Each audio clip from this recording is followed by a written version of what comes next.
dañ ciy xool ndax man nga wala mënoo. waaw kon nag Abbé na ko xamee noonu. bi may jeexale nag mooy dama koy laabiire. muy lan Sonko bi mu toogee de gis nañ fi ay lobby. gis nañ fi ay lobby intellectuel gis nañ fi ay lobby activiste gis nañ fi ay lobby journaliste. ñoom ñëpp nag dañoo tële parce que Ousmane Sonko yoon wi mu jëm di jubal jubbanti. opposant bu ndaw moo fi nekk. te jubbanti wuñ te sénégalais yi bëgguñ leen. bul jub mukk nag. bul jóg mukk nag. waaw bay nangoo summi sa robbu Abbé bu sell boobu. di bëgg a sol mbubbum leader opposition pour ñëw yaakaar ne tële gii opposition yi tële ci mbirum Ousmane Sonko yow boo ñëwee dañ ko résoudre. damay ragal boo ñëwee doo ko résoudre te boo delluwaatee fekk sa rob ba rëcc la. dama lay ñaan nga rester ci sa église te ànd jaamu yàlla te ànd jubal jubbanti man daal ci loolu laa lay woo. jërëjëf Cheikh Bara macha allah waxtaan wi am na solo. Cheikh Bara. yaa ngi nii di waxtaan waaye yow mii tey Maimouna Ndour Faye yow def na émission bu saf sap jëmale la ko. ndeg yow sax Cheikh Bara am na collectif boo xamante ni bii ñu ngi lay song. yooyu Maimouna Ndour Faye wax na ko. Maimouna Ndour Faye wax na ni dossier bi daanaka dara nga ci xamul. dossier bi nga ñëw teg ko fii ci taabal ji. di dëpp ak dippi Maimouna Ndour Faye dindi na lépp loo xam ne tegoon nga ko dajji na ko. te sax Cheikh Bara dafa mel ni Maimouna Ndour Faye dem na ci yoon dolli ci. noo jàngatee kaddu yi nga xam ni moom la Maimouna Ndour Faye def après bi nga defee kii ba noppi li mu wax lépp noo ko jàngatee. waaw kon xam naa ginnaaw bu ñu noppee ci labbe bi ñu ñëw ci sœur bi. kon nag wala boog ma wax ma sœur kon boog ah kon ginnaaw bi ma paree ci monsieur la labbe ma ñëw ci ma sœur. soxna ma ajaratu soxna Maimouna Ndour Faye. waaw Maimouna de def na émission boo xam ne 30 minutes la pour weddi li ma doon wax. waaye seetaan naa ko nag. ba mu jeex. mais malheureusement su fekkul woon nag dafa wax ne. porté naa plainte Cheikh Bara. maanaam amul lenn lu nit mën a jëlee ci émission boobu moom. waaw. amul lenn lu ci mën a jëlee 30 minutes am yooyu. waaw amu ci lenn loo xam ne am na bopp wala am na genn ñu ne Maimouna ko wax lu dul daal information ba daal mooy plainte naa ko quoi. plainte naa suñ ci dindi woon baatu plainte amul lu am bopp wala lu am genn loo mën a dégg ci waxe Maimouna. waaw. lu tax nga wax loolu. da doon jaxase rek doo xam ba xam daf may weddi doo xam ba xam daf may nettali jaar-jaaram doo xam ba xam dafa bëgg nekk jigéen yu doo xam lu mu bëgg daal tararara yoo xam ne. da leen lu fermé waxoo ko gis nga. waaw man dama lay wax benn affaire saa njóogu. Maimouna ñett rek la feeñal ci sorteem boobu ngay wax. balaa maa ñëw ci li mu wax. mooy benn mooy wane ne xam nga moom danaan laajte waaye kenn daawu ko laaj. bii yoon nag daa toog ñi di ko laaj. waaw li mu wane mooy amul xam-xam. Maimouna waaw. parce que boo amoon xam-xam. plainte na la de doo xoolaat. waaw d'accord non dama la koy wax man kay dama lay wax rek. dafa amul xam-xam. ñett la wane ci moom. mooy amul xam-xam. maanaam te ku ñeme yàlla la mën a fen. Maimouna waaw. waaw. dégg nga. fayu nga benn yoon nag. non nga wax ni parce que non defal ndànk rek. parce que bu fekkoonte ne am na xam-xam. waaw. maanaam yeewute mi ngi ci moom. yow da nga maa plainte. waaw ñëw di ma ko yëgal. waaw wax ma juróomi mbir yoo xam ne bu ma ci neex ma plainte la ci yow. damaa lay gën a dëgëri wax. ndax nee na ma escroc. waaw. nee na ma damay dem primature xaw ma lan nu mu ko waxee. waaw da ngay dem primature di wax naan Sonko laay liggéey laay nekkal di dóor gaay kañ nga tàmbalee xëy primature bi sax. waaw nee na man charlatan laa te charlatan c'est interdit par la loi. nee na fenkat duulkat. nee na dafa am association non collectif ah. collectif boo xam ne dama leen a arnaqué. waaw ñu di ma porter plainte di ma ba may wër. mais xam naa ne foofu moom damaa wan ne moom yeewuwul parce que ku baax la. yow nooy amee man problème ba may waaj a saaga gis collectif bu may porter plainte. te yow nga nëbbu leen joxoo leen micro yi ñu wax. collectif ba. Maimouna li mu wane foofu rek mooy amul xam-xam. parce que bu amoon xam-xam dina wax moytu def ay infraction yu ma ko mën a topp. su amoon ñàkk dal gi tamit mooy saaga yu bari yi quoi. saaga waaw toog di tarar di saaga en tant que jigéen toog di saaga di saaga xam nga loolu ñàkk dal la quoi. dégg nga bis bu set muy wax ci kaw nit ñi fii lu ko wóorul bis bu set. waaw te teewul nit ñi duñ ko saaga dañ koy tontu rek mënoon naa tontu. rek te dem mais saaga yi métti yi day wane ne amuli argument. beneen bi ci des mooy waaw sa nit ki dafay wane ne moom fen da koo jege. kan oui moom parce que mënoon naa tontu bañ maa fenal daal. parce que nit soo ko meree lu da nga koo mere rek léegi alors que da nga koy sosal quoi. xam nga yooyu muy wax naan dañ lay collectif baa ngi lay wër rek lu ma xamul day sos la. Sénégalais yépp léegi xam nañ ne Maimouna du nit ko dëggu. man de xam naa ko ci. xam nga ko te wallaahi keroog bi ba keroog muy toog foofu. jàppoon naa ne mere nit rek di ko fenal. niveau bu suufee boobu nekku ci. man yaakaaroon ma ko ci woon ci moom quoi bett na ma ci moom trop. ak saaga yu bari yi mais garaawul.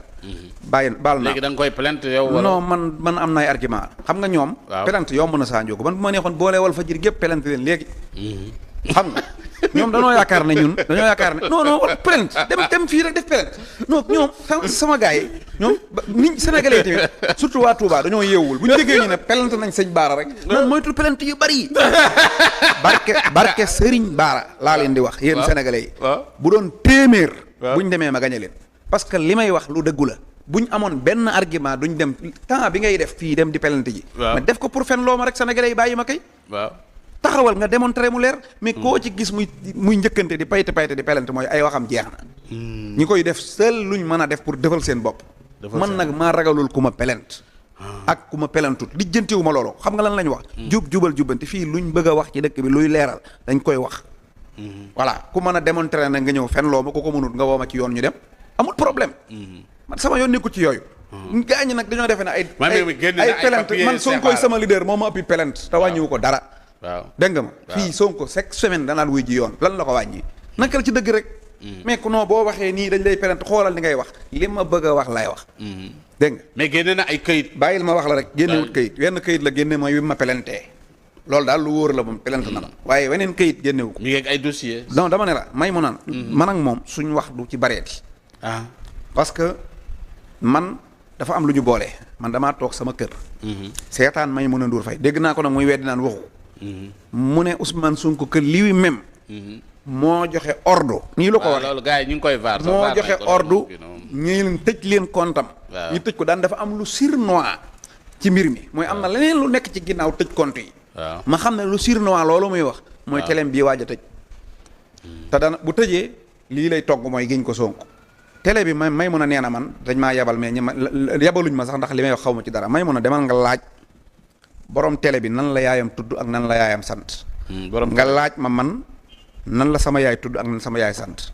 di nga xam ne ñoo bokk ndey sun ñaari ndey yee bokk yaag borom télé bi wallaahi lii ba mu koy signé ak premier avocat ba mu bàyyi doo ko jël maître Ousseynou Ngom mi amu ci lenn lu ma ci xam booba nag daa yàgg 2017 la woon booba siiwuma nii mais samay mbokk la sama mag la samay lépp lañ li muy def dara ump ma ci mësuma xalaat ne dinaa ko wax ci vie ci ëttu public bi moom moo ko fi indi moo ko bëgg a utiliser contre Sonko nax ci sénégalais yi ma lànk ba may génn damaa wax lu leer le 8 danañ la jugé le 8 ba jugé wuñ ko wala jugé nañ ko waaw léegi damay waxaat fii sénégalais yi looy waxaat jërul coow gis nga juge bi àtte na may mun a nee na moom télé bi kenn moomu ko xam naa li muy def mooy day defal ñoom Moodu Awa bañ ñu bàyyi Moodu Awa demal wuti liggéey barke borom Tuba man dama lay wax rek non parce que dama lay wax lu leer gis nga boo jaaxaanee di colal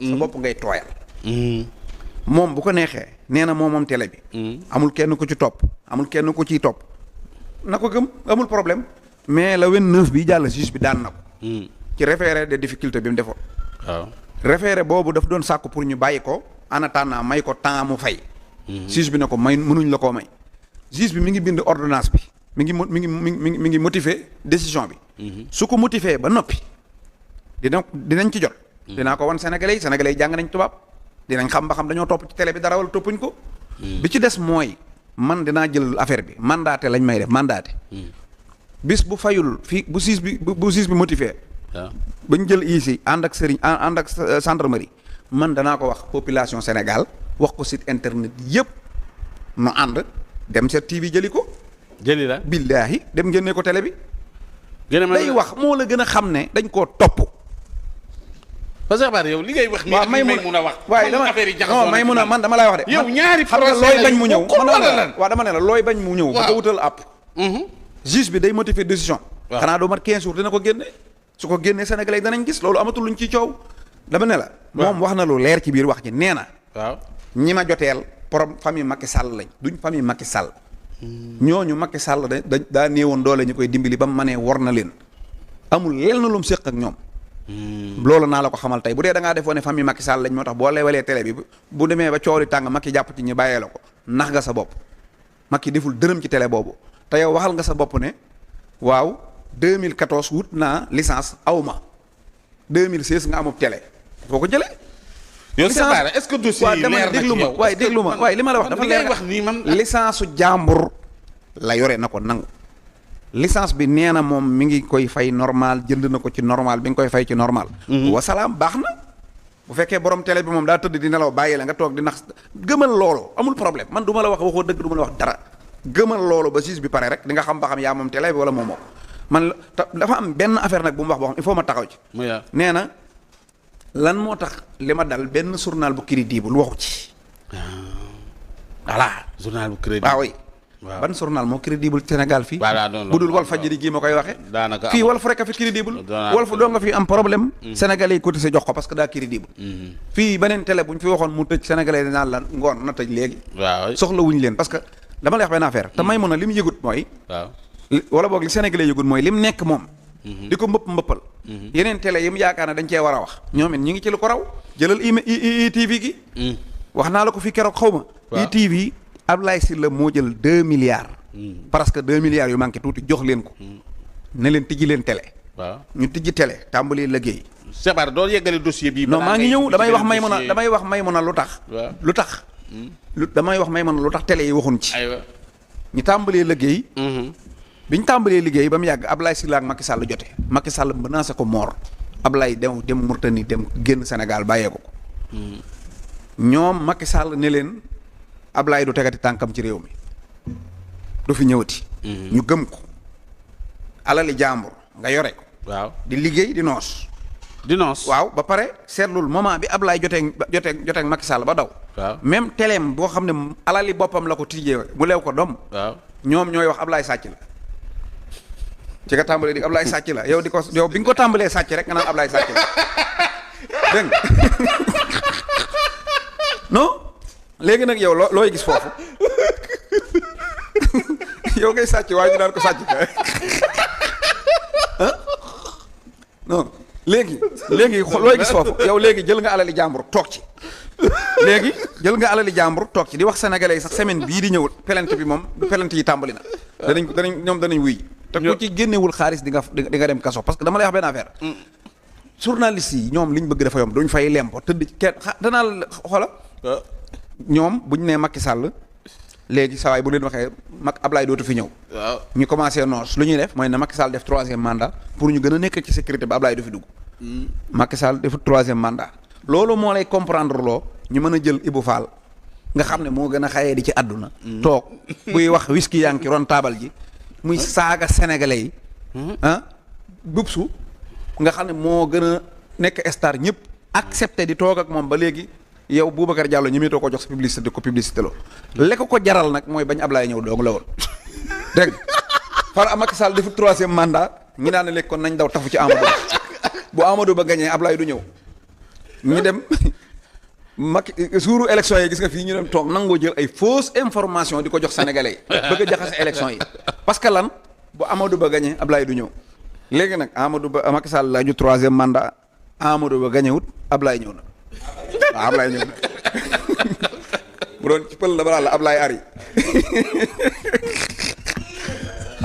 Ablaye ñëw na léegi nag sëñ Bay Jaxate la may wax Ablaye Sylla xaw ma dama koy wax ne ko sëñ Bay Jaxate neewoon na ab xarit bu ab taw sóob mu daw bala bu doon ni sox noona lay def du ngën ji xarit waaw xarit boo àndaloon nag nga am problème mu lay yàq boo ñëwee bul yërëm topp leen ku la ci joxut sab xaalis tëjal léegi nag moom xamul woon ne ñi télé yi waxut ak yeneen télé yi nga xam ne nii dañ naa ci bañ a dugg tey mais yeneen télé yëpp kenn ku ci nekk yaa ngi ak sa problème personnel yaa ngi toogaale man li ma la bëgg a wax foofu mooy benn télé fii ci Sénégal wala benn journal bu nekk ci ay difficulté waaw te fekk nguuru autorité yu bees yi ñoo la ko teg amu fi amul kenn ku ci nekk da ngaa yor sa tooxi doona wu ne weng woo xam ne ci njublang nga nekkoon ba dugg ci léegi nag dafa neex rek waaw nga gaaw jël affaire bi wéer ko état d'accord loolu dafa yomb dafa yomb timit nekk ci saw tooxi doona doo ko wax seen mbokki journaliste yëpp di la ko nëbbule te li may wax nii